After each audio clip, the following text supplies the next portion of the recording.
Okay, afternoon ladies and gents. Both Lyle and Felicity have perhaps touched on a couple of matters that I would cover this afternoon as well, so I'll perhaps save me a bit of time so I can skip through those slides.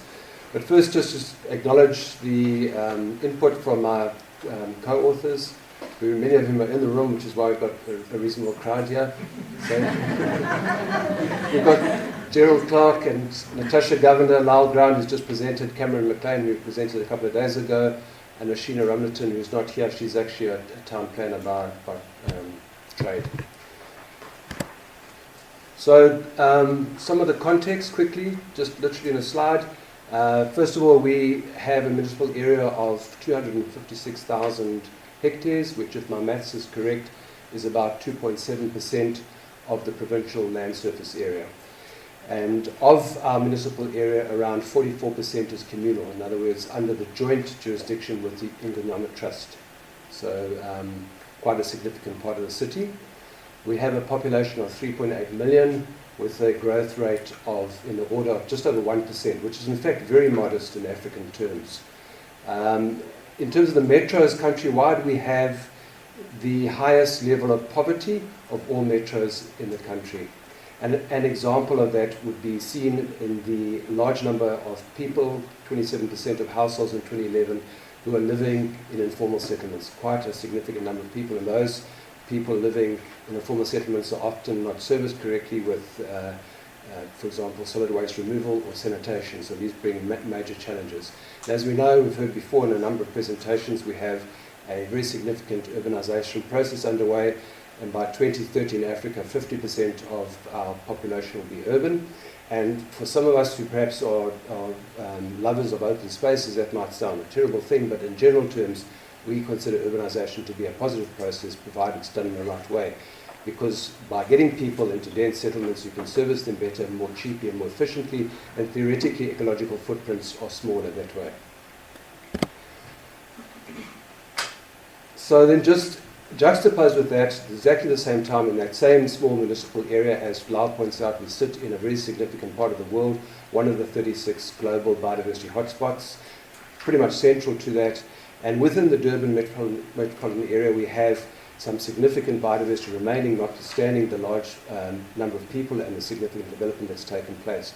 For example, we have quite significant tracts of KwaZulu-Natal Sandstone Southveld, which is a critically endangered or endangered ecosystem, depending on which classification system you follow. We have a range of endemic, believe it or not, fauna and flora within the city to our boundaries. So the little dwarf burrowing skink, which essentially lives on the coastal sands from about the bluff up to the Suncoast Casino, or just north of that. The red-footed millipede, ruby-footed millipede, Dorotigonus, ruby podus from the Kloof scarp forests, occurs in only a few forest patches.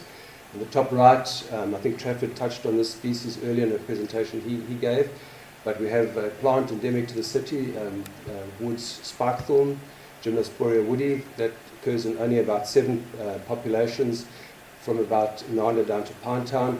Very heavily skewed sex ratios to males, very few female plants. And in the bottom right, we have a plant also endemic to the municipal area, critically endangered, one of their sleepyades, and total population of less than 100 plants, and no reproduction occurring in the wild currently. So you have this very important biodiversity. Sure, it's not at the scale of the tens of thousands and hundreds of thousands of hectares you've heard in some of the presentations, but essentially Durban is responsible for these organisms. So some of the challenges we face, we've had, last year we were fortunate enough to have the World Bank do a rapid urban environmental appraisal for us, and basic bottom line is that our environment is generally in a very poor condition and it's deteriorating. The normal drivers apply, so we won't go through those, but we have currently, in 2012, we had about 54% of our original vegetation cover had been completely transformed, and a further 17% was in a very, very poor condition, highly degraded. So that leaves you with around 29%, which is in reasonable or good condition.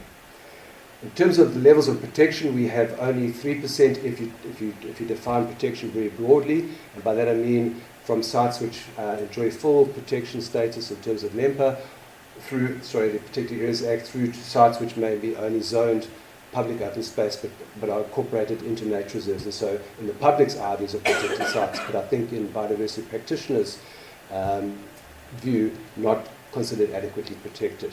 If you look at specifically only the fully protected sites, then you're down to 0.6%. So that's actually a really, really low number, around 1,500 hectares. And sure, you might expect that in the metropolitan areas you would have fairly low levels of protection relative to some other parts of our country. But notwithstanding that, 0.6% is an incredibly low number. Of the area, and I'll touch on what the Durban Metropolitan Open Space System is in a short while, but of the areas we consider to be environmentally significant, about 8% are in fact managed, and it's a moot point as to what level of management is actually occurring in those sites. But at the same time, we have an integrated development plan, IDP, which commits to long-term sustainability of our natural resource base. So there's something of a gap between what we say we want to do and what's currently happening on the ground thus far. So as Boyd's touched on a bit earlier, we have, since 2009, been preparing our own systematic conservation assessment. We're blessed with good data sets. We're able to drill down to a scale of around 1 in 5,000, so at a much finer scale than they're able to do at the provincial level, understandably. And we've managed to have some young, bright staff members trained up to do conservation assessment within the department. So this is an in-house product, and we like that because it means we know it backwards and we can talk to people about it with some level of detail. So we get the normal critical biodiversity area output map, and we add to that some sites which we would deem important for delivery of ecosystem services, and bearing in mind local government is responsible for service delivery. So on top of the biodiversity, we have to add in the ecosystem service component. And the combined product we brand as the Durban Metropolitan Open Space System, which is well known, in some instances loved, and other instances somewhat hated within the city. And then in terms of implementation, so the planning is actually the relatively easy stuff. The implementation, as we all know, is the difficult place to be in, and it takes a lot more effort, and we're trying our best in that regard. So in terms of what the work we're doing with the town planning, we're fortunate enough to have within, one of our co-authors actually sits within our department, and he's in fact a town planning. He has no environmental background, although you wouldn't believe it, he's learnt a lot as he's on the job. So we're fortunate enough to have internal to the department a town planner who assists us with a lot of this work. And we've been able to make sure that our Durban Metropolitan Open Space System has been included in our full suite of municipal plans, from the high-level SDF right the way down to the schemes. So that is, I think, quite a big milestone for us. And that took a lot of relationship building and trust from our sister departments. And one of the reasons we managed to get this right is our particular department, environmental planning and climate protection, sits within the bigger town planning unit within the city. So we have this direct relationship under the same unit head. Not quite the same with the management, this is where we perhaps are not short in achieving our objectives. In including the Metropolitan Open Space System in our town planning schemes, and Felicity has chatted about this in some detail. Bearing in mind in Durban, we have ownership in place. In much of Durban, we have, and I refer not to the ITB areas, but the areas that are more formal, we have zones already in place in the form of schemes. So it's not a trivial thing to simply now introduce a DMOS zoning into areas where people already have zones. So they're directly conflicting with existing development rights, and hence they start headbutt with people. So this has been introduced generally as a development control layer, and I'll chat a bit about what that means. But obviously, in doing that, even in just bringing in a development control layer, we had, the first time we did it in 2010, we had a significant number of objections, a large number of appellants, and one of those appellants took the process to court to have it overturned on the grounds it was unconstitutional. So fortunately in 2013, the High Court judge ruled in our favour to say that essentially including environment and municipal planning is in fact completely the right thing to be doing. So that for now has gone away as a challenge. And we've also, through Gerald Clark, our town planner, been able to work on specific zones that we use for our biodiversity land uses. So we have a zone for people who own private land, which is set aside for biodiversity conservation, called the conservation zone, quite simply. And then we have a reservation for state land, which is obviously for the same purposes. And the reason we've done that is to differentiate it from general public open space, which could include football fields, swimming, baths, etc., etc. So we have a specific set of provisions that are attached to those zones which are appropriate to that land use. Then I mentioned how we use the development control layer. So bearing in mind this is in the planning domain, so it's over and above environmental impact assessments, although obviously we attempt not to duplicate those processes because that makes people really ratty and unhappy with the department. So the idea is not to add a level of bureaucracy, but rather to pick up those processes which would fall through the cracks if we relied purely on EIA triggers, which are often at a scale which is not useful for a municipality which has 400 to 500,000 properties. So we have lots of very small properties, and many of these developments would not be caught on the scale of the NEMA regulations. So essentially what happens is we've got, first of all, an inquiry system, which means that anybody who proposes to use a piece of land is free to come to the department to say, look, we have these intentions in mind. We understand that it falls within DMOS because that's now in the scheme. It's very evidently clear to them. Can you please guide us as to how we could go about this development in a way that would be, it will take those environmental qualities into account? And in most instances, we're looking for win-wins. We certainly don't want to fight with 400,000 landowners. We quickly lose political support if we did that. Essentially, we're after the properties only in DMOS or immediately adjacent. And we understand that the bigger matrix should also be covered, but there's a reality here in terms of staff numbers, etc. We also focused on municipal capital projects, so we feel it's important to make sure that our line functions, where they do their infrastructure developments, are compliant as far as possible with the regulations, with the law. And then typically, so there's an example of the DMOS. I think you can see the green on here. Water course, somebody comes along, makes an application, they get some feedback from the department, a set of conditions of approval, just like in the EIA process. And those conditions of approval in some instances would be just go ahead because actually your proposal is perfectly in line with what we're trying to achieve on that site. Or you can go ahead with conditions, with certain conditions, and those often are servitudes or conservation zones on a portion of the property that's environmentally significant, so we secure those pieces. Or, in fact, there's no development possible, and that's quite a rare instance, but I'll touch on that shortly. And then over and above that, we have a monitoring, compliance, and enforcement unit, which is small and needs to be expanded, and I'm quite sure colleagues in this room would agree with that. So where we find we are not in a position to grant any development rights on a property, so the person has rights already in the sense that it might be zoned special residential, but it happens to be a forest or it happens to be a wetland. So when those rights were conferred, the town planner never took the qualities into account, but yet those rights were granted. So we say no, and in those instances we're obliged to look as to how we compensate that landowner. So we have a land acquisition program which has been running since 2002, and in addition to those sorts of sites, we also have some sites where we want to be proactive, where we purchase to supplement existing protected areas or to establish new ones.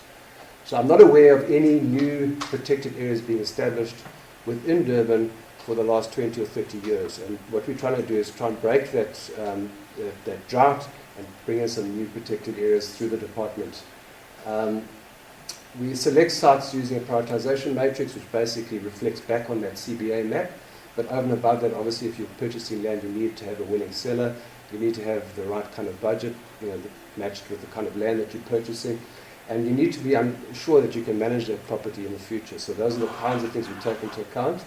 We've had a very specific focus on KwaZulu-Natal and Southveld and a couple of other spatial priorities. Another one would be around the Treasure Beach and Bluff Nature Reserve on the Bluff, but mainly around KwaZulu-Natal and Southveld. So on this picture here, you can see portions that we purchased around in Chaga, Hammersdale. So around 350 hectares of KwaZulu-Natal and Southveld. If I'm not mistaken, it might make us, once those are proclaimed, the biggest landowner of proclaimed KwaZulu-Natal and Southveld in the province. So just touching on the proclamation, I've mentioned that desperate figure of 0.6%. So that actually is in the form of 9 nature reserves. 6 of those are provincial KZN wildlife reserves, 2 are municipal, and 1 is a private one.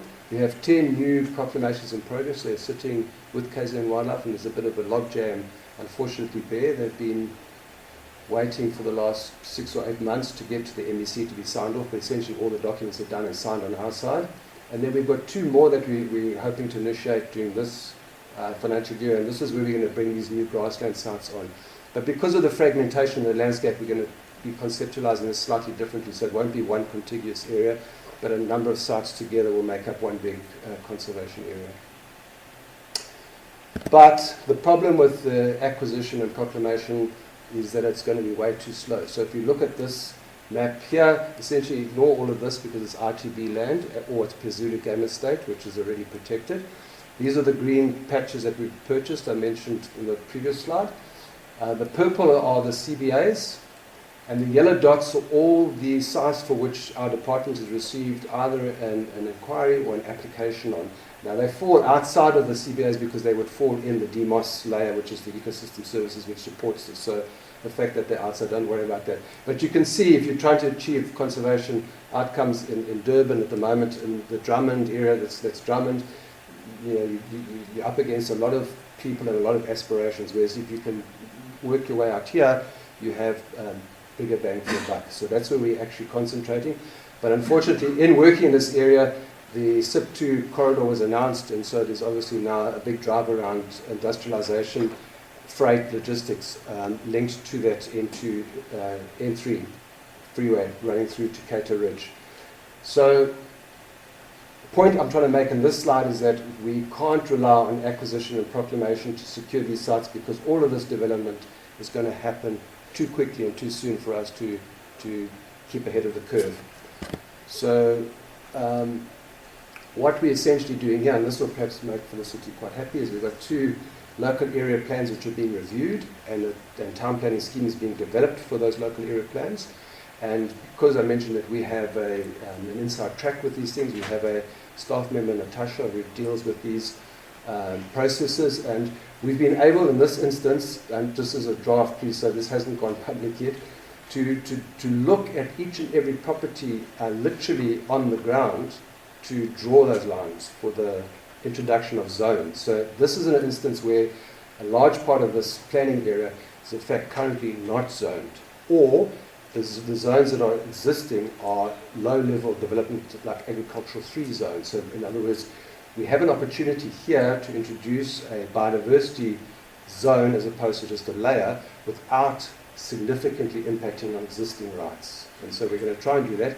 But when you go into that space, you need them to be absolutely perfect with your lines on the ground. And we do use split zones to accommodate some development on the property if it's possible, and then the environment being the piece that's left aside. So that would then leave a landowner feeling comfortable, I can use this piece, but I can't use that piece. And then, as I mentioned, there will be instances where no development will be possible, and that's where we'll have to probably acquire, but we'll acquire based on the existing zoning. We're not going to grant people rights which then create a massive burden for us later in terms of purchasing back those rights. So we'll grant them very limited rights. And that's happening both here in Cato Ridge and around in Mpumalanga. But unfortunately, the majority of the cities are already zoned, so this is only in a few places we're able to take this more robust approach. So just moving off to conclude, basically I hope what I've shown is that whilst we're not talking about biodiversity conservation on the scale of tens of thousands of hectares in some of the presentations we've heard, but I feel that municipal officials working in the conservation sector can make a contribution. There are other areas in which we contribute, but I've specifically picked on the land use planning aspect, which I think there's a specific opportunity for us being in a department or a unit that we're in. I think it's critical that we are relevant and we do make an impact, given that we still do have some significant biodiversity, which if we don't get right in Durban, no one else can, because it's endemic to us. As a city, we're relatively financially robust, so we can do some of these things that we try to do, like purchase land every year. We have a well-established brand. We have pretty good biodiversity data, so we know what we're trying to do. But there's a lot more that we can do, and then just to conclude on this slide, I'll give you some sense of what we need to think about, and I think I've heard much of this in some of the other presentations. But clearly, by looking at the percentages I presented to you earlier, there's a hang of a lot still to be done. So we need to be thinking about how we scale up this whole program. We have a particular gap in our trust. We have a small stewardship unit within the city which is active in the Inyama Trust land, but the processes there are incredibly slow. But we need to be more effective in IT land, given it's 44% of our municipal area. We need to look at the opportunity around offsets, and obviously I understand fully the hierarchy. I'm not trying to say we need to jump to offsets and use them, but I was listening to Dave's presentation earlier this morning, and we definitely alive to the idea of banking. And we definitely like the idea of banking around the Cater Ridge area, for example, because in conferring zones on some people, we're going to be taking away opportunities from other people. We need to do that equitably. So there may be the banking opportunity might be a way of dealing with that. Can we look at payment for ecosystem services? One of the things we need to work harder on as a city is once you've got your CBA map, it's one thing, but to get all the line functions, even within our own department, lined up around that one map is quite challenging. And so we need to work harder on that. And then we have a particular shortfall here in the sense that we have a very small unit with a limited mandate. We need to grow that unit. We need to give that unit a bigger mandate and bigger resources. And on that note, I'll conclude. Thank you.